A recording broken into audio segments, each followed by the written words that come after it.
Hey guys, it's Alejandro Kolleeny here, with another literary classic in 3 minutes.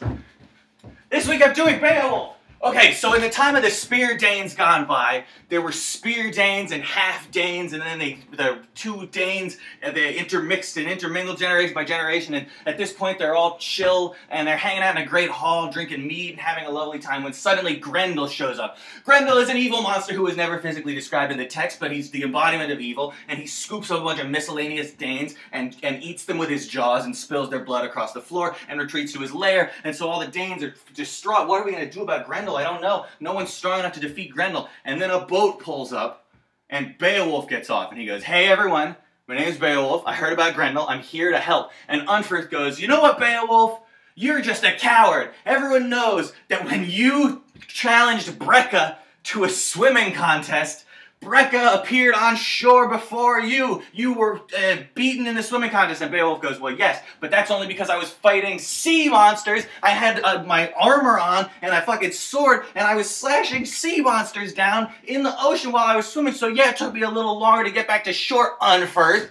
Well, the Danes decide to give Beowulf a chance. And that night, everyone goes to sleep, and Grendel appears to eat up some more Danes with his jaws, and Beowulf springs into action and just beats the shit out of Grendel. He pulls off his hand and beats him up with his own hand, and Grendel runs into the woods and bleeds to death, and everyone has a great celebration. They all drink mead and make boasts, and they tell the story of Beowulf's heroics, and they go to sleep, and then Grendel's mother shows up, understandably pissed about the whole Grendel thing. And so she eats up a bunch of Danes and drags them back to her underwater lair, and Beowulf has to give chase, and he dives into the ocean and fucking, almost dies. Grendel's mother, almost pierces his armor, his phone runs out of battery life, he almost suffocates to death, but eventually he emerges victorious. He pulls off Grendel's mother's head. He's always pulling things off of monsters.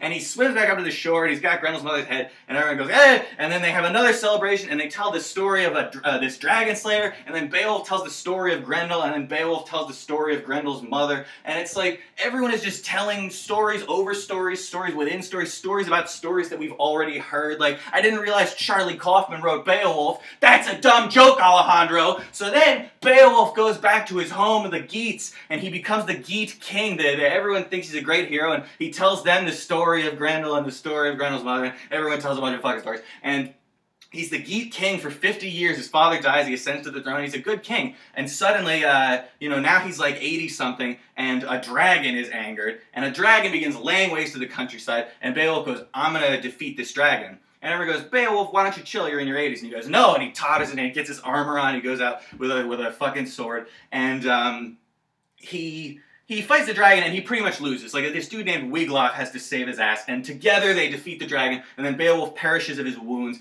I don't understand why Charlie Kaufman or whoever wrote Beowulf didn't just make Beowulf, victorious, or it didn't end it before Beowulf got old. There's nothing sadder than an old superhero. And that's essentially what he becomes at the end. So this has been a literary classic in 3 minutes. I'm Alejandro Kolleeny!